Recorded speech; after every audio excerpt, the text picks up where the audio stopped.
हाँ जी class, so welcome you all in lecture number 5 class 12 ray optics.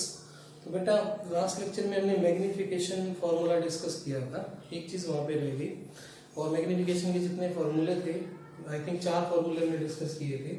जैसे first था मैग्नीफिकेशन का HI/HO, height of image by height of object. एक हमने किया था -V/U, एक हमने किया था 1 - V/F, और एक हमने किया था F/F-U। ये 4 फार्मूले हमने डिस्कस किए थे वहाँ पे, ठीक है ना। अब देखो मैग्नीफिकेशन से मैंने आपको बोला था कि हमें पता लगता है कि इमेज इनलार्ज्ड है, डिमिनिश्ड है, सेम साइज की है, वर्चुअल है या इरेक्ट है या ये रियल है, ठीक है ना। तो वो कैसे पता लगेगा मैग्नीफिकेशन से? देखो उसके लिए मैंने मैग्नीफिकेशन की ये 2 पार्ट्स बना दिए।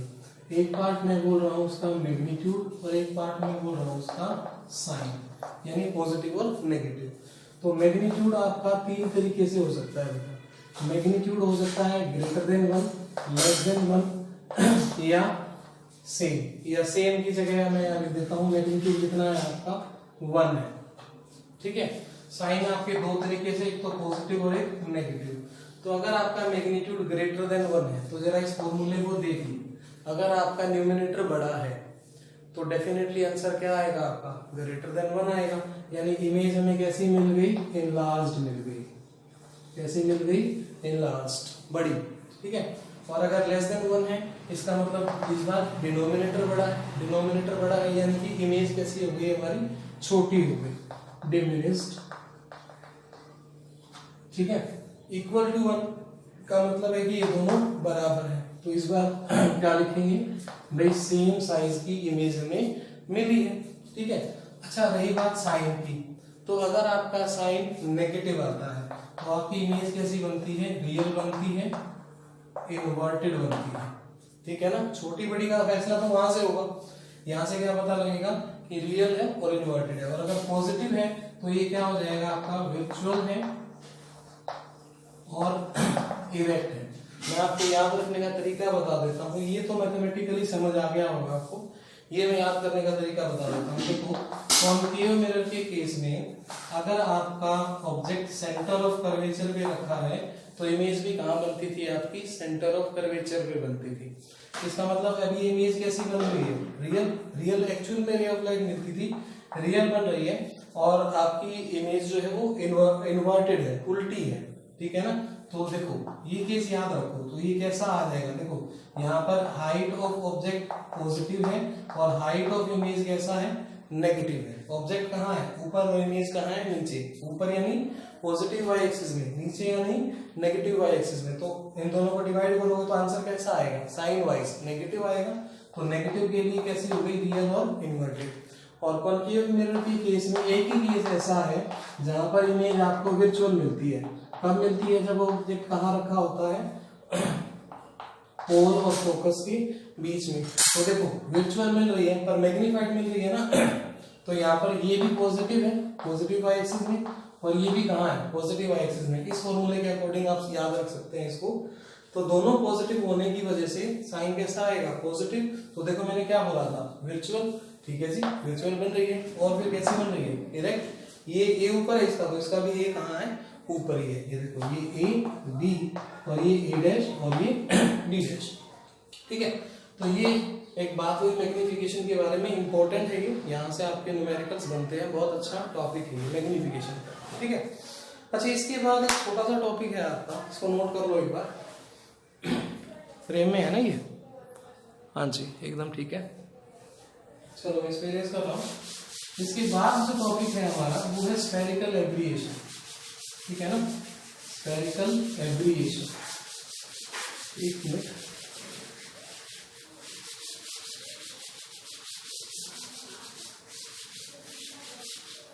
हाँ जी, तो स्फेरिकल एब्रिएशन में क्या होता है बेटा कि आपका मिरर जो है ना वो बहुत ज्यादा कर्व्ड होता है। कुछ सिचुएशंस में ऐसा है कि अगर हमारा मिरर बहुत ज्यादा कर्व्ड है तो उससे क्या होगा कि जो लाइट है रिफ्लेक्ट होने के बाद फोकस के साथ साथ किसी और पॉइंट पर भी जाकर मीट हो जाएंगी। यानी कि देखो डायग्रामेटिकली अगर बताऊं तो ये मेरे पास कॉनकेव मिरर है, ये प्रिंसिपल एक्सिस और ये कोर, यहाँ पर ये बहुत सारी लाइट्स आ रही हैं, तो रिफ्लेक्ट होने के बाद कुछ लाइट तो जो है इस पॉइंट पर आकर मिल गई और कुछ जो है ना वो यहाँ पर आकर मिली।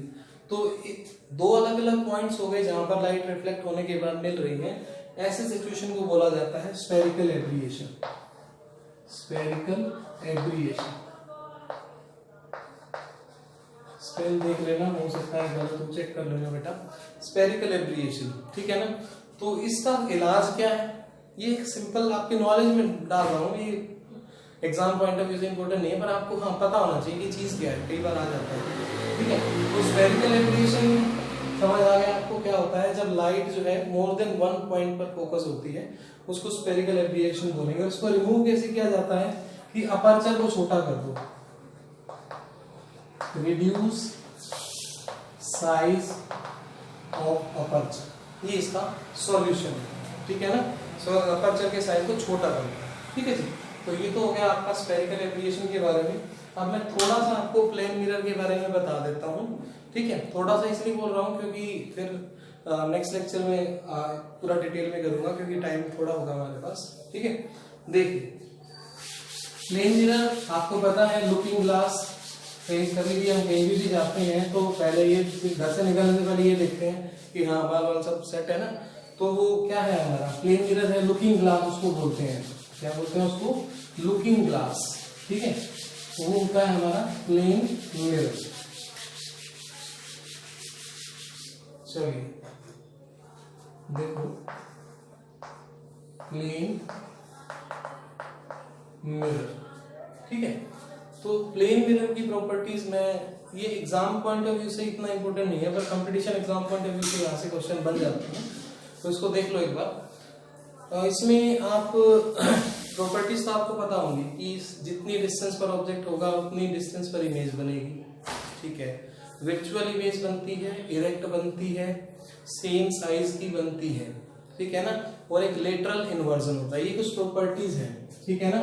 सेम साइज डिस्टेंस, ठीक है, वर्चुअल, इरेक्ट और लेटरल इन्वर्जन, लेटरल इन्वर्जन, ठीक है ना। यानी अगर हम राइट हैंड ट्रेस करेंगे तो मिरर में लेफ्ट हैंड दिखाई देगा, ठीक है। तो ये कुछ प्रॉपर्टीज थी, जिस हाइट का ऑब्जेक्ट होगा उसी हाइट की इमेज बनेगी। और ये अगर मेरे पास प्लेन मिरर है, यहाँ पर ये ऑब्जेक्ट रखा है ए बी, जो कि इससे 5 मीटर दूर है, तो इमेज भी कहाँ मिलेगी हमें, 5 मीटर दूर ही मिलेगी और सेम हाइट की मिलेगी, ठीक है ना। तो आप कहोगे कि सर इतना थिक तो नहीं होता, डेफिनेटली नहीं होता। तो ये जो हमारी इमेज बनती है ये वर्चुअल इमेज बनती है, एक्चुअल में नहीं बनती है, वर्चुअल इमेज होती है, ठीक है ना। वर्चुअल इरेक्ट सीधी होती है, इसका ए ऊपर है तो इसका भी ए ऊपर ही आपको मिलेगा। Same size distance virtual erect और lateral inversion. Lateral inversion means right hand raise करेंगे तो लेफ्ट हैंड रेज दिखाई देगा। तो मैं ये चीज आपको प्रूव कर देता हूँ। Same distance mathematically prove possible है इसका। देखो कि जितनी डिस्टेंस पर हमारा ऑब्जेक्ट रखा होगा ना उतनी दूरी पर हमें इमेज मिलेगी, ठीक है। बाकी सब चीजें तो आपने ऑब्जर्व की ही हैं, आप डेली यूज करते हो इसको, spherical mirror sorry plane mirror को। तो देखो ये हमारे पास प्लेन मिरर है बेटा, ठीक है जी। अच्छा ये मेरा रखा है ऑब्जेक्ट ए बी, मान लेते हैं ये डिस्टेंस डी है, ये डिस्टेंस डी है, ठीक है जी। तो ये आपकी लाइट गई, डार्क ले लेते हैं इसको, ये आपकी लाइट गई, कितना एंगल बनाया 90 डिग्री का। तो रूल क्या कहता है, लाइट जैसे गई है, सॉरी ये नॉर्मल था 90 डिग्री का, एंगल ऑफ इंसिडेंस बना 0। ये नॉर्मल इंसिडेंस वाला केस हो गया। देखो ये मिरर है, ये नॉर्मल है और इसी पर लाइट आई है, तो एंगल ऑफ इंसिडेंस 0 और एंगल ऑफ रिफ्लेक्शन भी 0। तो लाइट जैसे आई थी वैसे ही चली गई। अब दूसरा हम ये ले लेते हैं कि लाइट यहाँ पर गई, एंगल आई बनाया इसने और एंगल आर से वो रिटर्न हो गई, ठीक है ना। डेफिनेटली रूल के according angle i is equal to क्या होगा, एंगल आर होगा definitely, for sure, no doubt. अच्छा अब देखो, क्या ये वाली लाइट और क्या ये वाली लाइट नहीं मिलेंगी? बिल्कुल नहीं मिलेंगी, ठीक है ना। यानी रियल में इमेज बनना तो पॉसिबल नहीं है, वर्चुअल में इमेज बनेगी। अच्छा किसी को अगर ये डाउट हो कि रियल इमेज और वर्चुअल इमेज क्या होता है, तो सुन लो। रियल इमेज वो होती है जो एक्चुअल में स्क्रीन पर बने, और वर्चुअल इमेज वो होती है जो स्क्रीन पर ना बने। मैं एक मिनट यस मैं लिख देता हूं, रियल जो स्क्रीन पर बने, स्क्रीन पर बने, और वर्चुअल जो स्क्रीन पर ना बने, ठीक है जी। तो ये डिफरेंस रहता है रियल और वर्चुअल का। तो देखो अब यहाँ पर इमेज कैसी बनेगी हमारी वर्चुअल, तो हम क्या करते हैं, इसको बैक रिट्रेस करते हैं, इसको भी और इसको भी। इस तरीके से हमने इन दोनों को क्या कर लिया, ये बैक रिट्रेस करा, और यहाँ पर आकर ये मिल गई तो क्या बन गया, ये हमारी इमेज बन गई ए डैश। इसी तरह से बाकी सारे पार्ट्स भी बनेंगे इसके, ठीक है। और यहाँ आ जाएगा हमारा